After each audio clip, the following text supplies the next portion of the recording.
నారా చంద్రబాబు నాయుడు గారి డైరెక్షన్లో ఆయన ప్రభుత్వంలో వాళ్ళ అబ్బాయి ఏలుబడిలో అంటే తెర మీద చంద్రబాబు నాయుడు గారు ఉంటారు, తెర వెనక లోకేష్ నాయుడు గారు చక్రం తిప్పుతారు.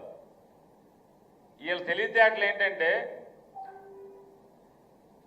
వెనుకబడిన కులాలకు సంబంధించినటువంటి ఒక మహిళా జిల్లా పరిషత్ చైర్పర్సన్,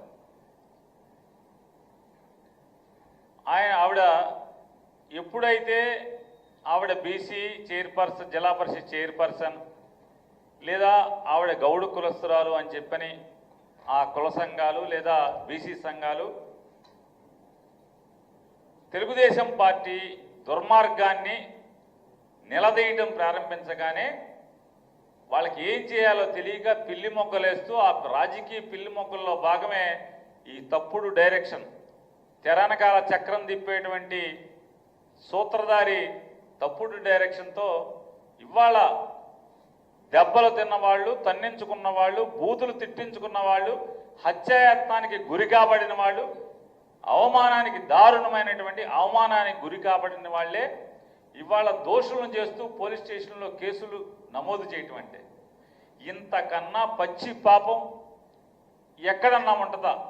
కేవలం నారా చంద్రబాబు నాయుడు గారి యొక్క పరిపాలనలో మాత్రమే ఇటువంటి తప్పుడు కేసుల పరిపాలన ఇవాళ మనకు కనపడుతుంది. ఇవాళ అక్కడ జరిగిందేంటి? ప్రతిదానికి సాక్ష్యం ఉంది. ఉప్పాల రాము అనే అతను కారు తోలలేదు, అది జిల్లా పరిషత్తు చైర్పర్సన్కి కేటాయించబడినటువంటి అధికారిక వాహనం. అది దానికి జిల్లా పరిషత్ సంబంధించినటువంటి డ్రైవర్ కారు తోలుతున్నాడు. ఫ్రంట్ సీట్లో జిల్లా పరిషత్ చైర్పర్సన్ గారికి అధికారికంగా ఇచ్చినటువంటి దఫేదారు ఉన్నాడు, వెనక భార్యాభర్తలు ఇద్దరు కూర్చుని ఉన్నారు. ఆశాంతం గుడివాడ కాదు, మొత్తం కారు ఇంటికాడి నుంచి బయలుదేరి మళ్ళీ పోలీస్ స్టేషన్కి వెళ్ళి ఇంటికి వచ్చేంత వరకు కూడా భార్యాభర్త ఇద్దరు, ఉప్పాల హారిక, హారిక గారి భర్త ఉప్పాల రాము, ఇద్దరు కూడా వెనక సీట్లో కూర్చుని ఉన్నారు. ముందు సీట్లో జిల్లా పరిషత్తులో ఉన్నటువంటి ప్రభుత్వ ఉద్యోగులు ఇద్దరు కూడా ముందు కూర్చుని ఒకటి కారు తోలుతున్నాడు, ఒక ఆయన ఫ్రంట్ సీట్లో కూర్చుని ఉన్నారు.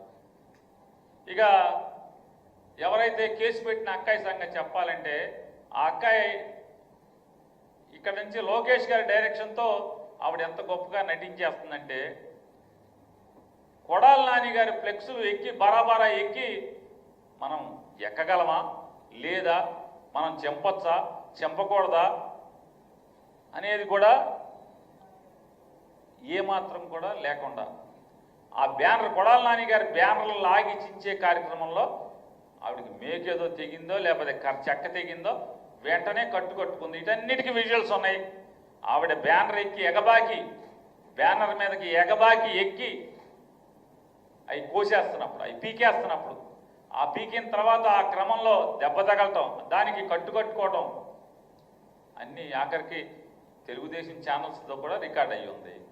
రికార్డ్ అయ్యి ఉన్న దాన్ని వాళ్ళ కారు వెనక సీట్లో కూర్చుని కారు గుద్దాడని చెప్పని కేసు కడతాం అంటే ఇంతకన్నా దగాకోరు ప్రభుత్వం, దివాలాకోరు ప్రభుత్వం, తప్పుడు కేసుల ప్రభుత్వం, సైకో ప్రభుత్వం ఎక్కడ ఉందా నన్ను ఇప్పటివరకు చరిత్రలో ఎక్కడా లేదు.